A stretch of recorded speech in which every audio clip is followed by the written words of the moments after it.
Hello साथियों, welcome back in my YouTube channel study with के। तो मैं आज आपके सामने अभी एक छोटे से टॉपिक के साथ उपस्थित हुआ हूँ, जिसका नाम है अम्लों के नाम, प्राप्ति, स्रोत और उपयोग। केमिस्ट्री के अंतर्गत अपना ये टॉपिक आता है और ये जो टॉपिक है इससे हर एग्ज़ाम में एक ना एक क्वेश्चन ज़रूर पूछा जाता है इससे संबंधित, चाहे वो आप LDC हो, रीट हो, हैं, चाहे कोई सा भी एग्ज़ाम हो, राजस्थान लेवल का, स्टेट लेवल का कोई सा भी एग्ज़ाम हो, पटवारी, BDO, कुछ भी हो, उसमें जिस एग्ज़ाम में साइंस इंक्लूड है, साइंस आती है, उसमें अवश्य यहाँ से एक क्वेश्चन ज़रूर पूछा जाता है। तो वीडियो को स्टार्ट करने से पहले भैया लाइक और सब्सक्राइब कर दो चैनल को, ठीक है, और शेयर कर देना अपने दोस्तों को जो भी साइंस मतलब किसी एग्ज़ाम की तैयारी कर रहे हैं जिसमें साइंस आती हो, ठीक है। तो स्टार्ट करता हूँ मैं। तो क्या है ये टॉपिक,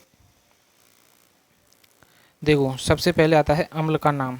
सबसे पहले क्या आता है, अम्ल का नाम, कि अम्ल कौन सा है।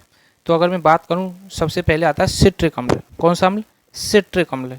अगर सिट्रिक अम्ल की अगर मैं बात करूं तो इसके प्राप्ति स्रोत हैं अपने नींबू, संतरा और नारंगी। जानते तो है ना सब इनको, नींबू, संतरा और नारंगी।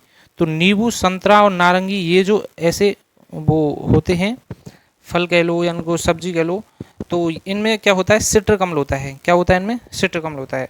और इनका जो उपयोग किया जाता है वो खाद्य पदार्थ परिरक्षण। परिरक्षण का मतलब क्या होता है, परिरक्षण का मतलब होता है जो हमें बाह्य कीटाणु वगैरह हैं, जो बैक्टीरिया हैं, उनसे हम जो सुरक्षा पहुंचाते हैं उनको कहते हैं परिरक्षक, ठीक है। परिरक्षण का मतलब होता है किसी चीज़ को, खाने योग्य पदार्थ जो है उसको सुरक्षा पहुंचाना, उसको खराब होने से बचाना, वो होता है परिरक्षण। और इनका उपयोग पाचन क्रिया ठीक करने में किया जाता है। जैसे कभी एसिडिटी वगैरह कुछ हो जाता है तो नींबू लेते हैं ना अपन, तो उसमें भी इनका उपयोग किया जाता है। तो इनकी जो पाचन शक्ति है वो बहुत अच्छी होती है। तो सिट्रिक अम्ल में 3 नाम याद रखने हैं को, नींबू, संतरा और नारंगी। क्वेश्चन कैसे पूछा जाता है कि आपको 4 जैसे अम्लों के नाम दे दिए, सिट्रिक अम्ल, टार्ट्रिक अम्ल, लैक्टिक अम्ल, ऑक्जेलिक अम्ल, और हमसे पूछेगा कि नींबू में इनमें से निम्नलिखित में से कौन सा अम्ल पाया जाता है, तो अपन क्या कर देंगे, सिट्रिक अम्ल पाया जाता है, ठीक है। ऐसे क्वेश्चन पूछे जाते हैं। अब भैया अपन का जो दूसरा आता है वो है टार्टरिक अम्ल। कौन सा अम्ल, टार्टरिक अम्ल। तो जो टार्टरिक अम्ल होता है वो इमली और अंगूर में पाया जाता है। टार्टरिक अम्ल किस में पाया जाता है, इमली और अंगूर में पाया जाता है। कौन सा अम्ल, टार्टरिक अम्ल पाया जाता है इमली और अंगूर में। और इसका जो उपयोग है वो सब्जियों में खट्टापन लाने में, सब्जियों में खट्टापन लाने में, या दूध से पनीर बनाने में। दूध से पनीर बनाने में किसका उपयोग किया जाता है, इमली का उपयोग किया जाता है। तो जब अपन शादी वादी होती है घर में, तो जो हलवाई होता है वो क्या मंगाता है, इमली मंगाता है। तो इमली क्यों मंगाता है, बांटने के लिए थोड़ी मंगाता है, किसके लिए मंगाता है, वो पहले दूध मंगाता है, दूध से पनीर बनाता है ना, तो उसमें इमली डालता है, इमली डालता है उसमें दूध फाड़ने के लिए। तो दूध से क्या बनती है, पनीर बनती है। तो इसलिए टार्टरिक अम्ल किसमें होता है, इमली और अंगूर में अपन का टार्टरिक अम्ल होता है। तीसरा जो है अपना वो है लैक्टिक अम्ल। कौन सा अम्ल, लैक्टिक अम्ल। लैक्टिक अम्ल जो होता है वो खट्टे दूध व दही में पाया जाता है। खट्टा जो दूध होता है और जो दही होता है उसमें क्या पाया जाता है, लैक्टिक अम्ल पाया जाता है। और इसका लैक्टिक अम्ल का प्रयोग किया जाता है प्रयोगशाला में।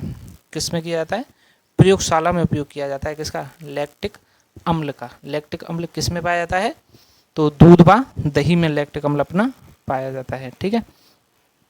अब अगर मैं बात करूं किसकी, ऑक्जेलिक अम्ल की, ऑक्जेलिक अम्ल, ये है ऑक्जेलिक अम्ल। तो जो अपना ऑक्जेलिक अम्ल है वो पाया जाता है टमाटर और पालक में। टमाटर और पालक में कौन सा अम्ल पाया जाता है, ऑक्जेलिक अम्ल पाया जाता है, टमाटर और पालक में पाया जाता है। और इसका भी उपयोग प्रयोगशाला में किया जाता है। नंबर 5 अगर मैं बात करूं, एसिटिक एसिड, एसिटिक अम्ल। और एसिटिक अम्ल का जो उपयोग है वो किया जाता है अपना सिरका में। किस में किया जाता है, सिरका तो सबने सुन रखा होगा ना नाम, अचार वचार में काम आता है सिरका। तो एसिटिक अम्ल का जो उपयोग किया जाता है वो सिरका में किया जाता है। और सिरके का जो उपयोग है वो प्रयोगशाला में अचार, जैम, सॉस के परिरक्षण में उपयोग किया जाता है, ठीक है।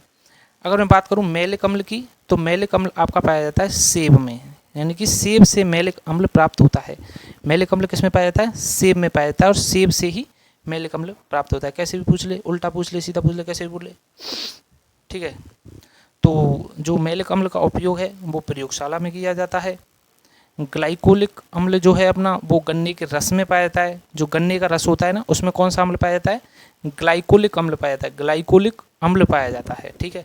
इसका भी उपयोग किस में किया जाता है, प्रयोगशाला में किया जाता है ग्लाइकोलिक अम्ल का भी। अब 8th नंबर पे जो हमारा आता है वो आता है फिनोल्फथैलीन। फिनोल्फथैलीन फिनोल्फथैलीन फिनोल्फथैलीन को जो प्राप्त किया जाता है वो दुर्बल कार्बनिक अम्लों से प्राप्त किया जाता है। जो दुर्बल कार्बनिक अम्ल होते हैं अपने, उनसे फिनोल्फथैलीन को प्राप्त किया जाता है। और इसका जो भैया उपयोग है ना, वो किया जाता है किसमें, क्षार के साथ गुलाबी रंग देता है। ये फिनोल्फथैलीन होता है वो एक सूचक होता है। सूचक का टॉपिक है केमिस्ट्री में, एक मैं बताऊंगा, उसको आगे बताऊंगा कभी। तो फिनोल्फथैलीन जो है वो एक सूचक है जिसका उपयोग क्षार के साथ गुलाबी रंग देता है। यानी कि अगर अपन को अम्ल और क्षार का जो मतलब पता लगाना है कि ये अम्ल है या क्षार है, तो उसमें सूचकों का उपयोग किया जाता है। और इसमें अपन जब क्षार के साथ इसको मिला देते हैं तो गुलाबी रंग आ जाता है। तो गुलाबी रंग जब आ जाता है तो हमें पता चल जाता है कि ये क्षार है। तो ये है फिनोल्फथैलीन का उपयोग। अब अगर मैं बात करूँ कार्बोनिक अम्ल की, 9th नंबर पे क्या है हमारा, कार्बोनिक अम्ल है। अगर मैं बात करूँ किसकी, कार्बोनिक अम्ल की, तो कार्बोनिक अम्ल को प्राप्त किया जाता है हमारा H2CO3। H2CO3 से हमें कार्बोनिक अम्ल प्राप्त होता है। और कार्बोनिक अम्ल क्या होता है, HCO3-। अरे यार, इसमें से एक H+ निकल जाता है तो ये कार्बोनिक अम्ल बन जाता है, HCO3- हो जाता है वो कार्बोनिक अम्ल। तो कार्बोनिक अम्ल को जो प्राप्त किया जाता है वो H2CO3 से प्राप्त किया जाता है, जो कि सोडा वाटर एवं पेय पदार्थों में, जो अपन पेप्सी कोल्ड ड्रिंक पीते हैं ना, उनमें सोडा वाटर एवं पेय पदार्थों में किसका उपयोग किया जाता है, कार्बोनिक अम्ल का किया जाता है।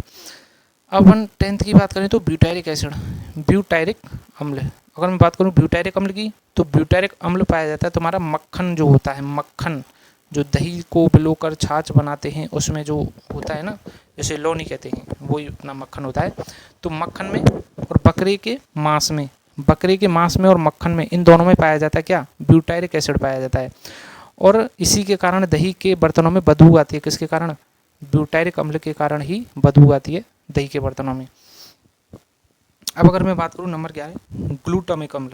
ग्लूटामिक अम्ल एक होता है ग्लूटामिक एसिड, जो कि गेहूं जो होते हैं ना अपने, उनमें पाया जाता है ग्लूटामिक अम्ल। और ग्लूटामिक अम्ल के बारे में अगर मैं एक बात बताऊं तो कुछ लोगों में ग्लूटोन एलर्जी हो जाती है, ग्लूटोन एलर्जी हो जाती है। यानी कि ये जीवन भर गेहूं नहीं खा सकते, जीवन भर गेहूं नहीं खा सकते भाई, इनको एलर्जी हो जाती है गेहूं से। और उस एलर्जी को बोलते हैं glutamic allergy, glutamic allergy, gluten allergy. तो गेहूं में पूछे तो कौन सा अम्ल पाया जाता है, ग्लूटामिक एसिड पाया जाता है। नंबर 12 बात करूं मैं यूरिक एसिड की। नंबर 12 क्या है, यूरिक एसिड, यानी कि यूरिक अम्ल। और यूरिक अम्ल किस में पाया जाता है, मूत्र में, यूरिन में पाया जाता है। कौन सा, यूरिक अम्ल, यूरिन में यूरिक अम्ल पाया जाता है। इसके कारण गठिया रोग हो जाता है, इसके कारण कौन सा रोग हो जाता है, गठिया रोग हो जाता है। अब अगर मैं बात करूं आपकी किसकी, अब अगर मैं बात करूं नंबर 13 फॉर्मिक एसिड, जो कि लास्ट है। फॉर्मिक एसिड की अगर मैं बात करूं तो ये फॉर्मिक एसिड पाया जाता है लाल चींटी के डंक में, मधुमक्खी और बिच्छू के डंक में। लाल चींटी, मधुमक्खी और बिच्छू, इनके डंक में पाया जाता है फॉर्मिक एसिड। और इसी फॉर्मिक एसिड के कारण ही जलन पीड़ा उत्पन्न होती है। इसी फॉर्मिक एसिड के कारण ही क्या उत्पन्न होती है, जलन या पीड़ा उत्पन्न होती है। तो ये सबसे बहुत ज़्यादा इंपॉर्टेंट है फॉर्मिक अम्ल वाला, तो बहुत ज़्यादा पूछा जाता है फॉर्मिक अम्ल कि फॉर्मिक अम्ल, ये पूछा जाता है चींटी के डंक में कौन सा अम्ल होता है, तो फॉर्मिक अम्ल होता है, जिससे फॉर्मिक अम्ल के कारण जलन पीड़ा उत्पन्न होती है। तो ये हमारे थे कुछ क्या, अम्ल, ठीक है। और यहाँ से एक क्वेश्चन बहुत बार पूछा जाता है, बहुत बार क्या, अमूमन पूछा जाता है, यहाँ से एक क्वेश्चन हर एग्जाम में पूछा जाता है। तो इनको याद कर लेना, रट लेना। और वीडियो पसंद आई हो तो भैया लाइक कर देना और चैनल को सब्सक्राइब कर देना। थैंक यू दोस्तों।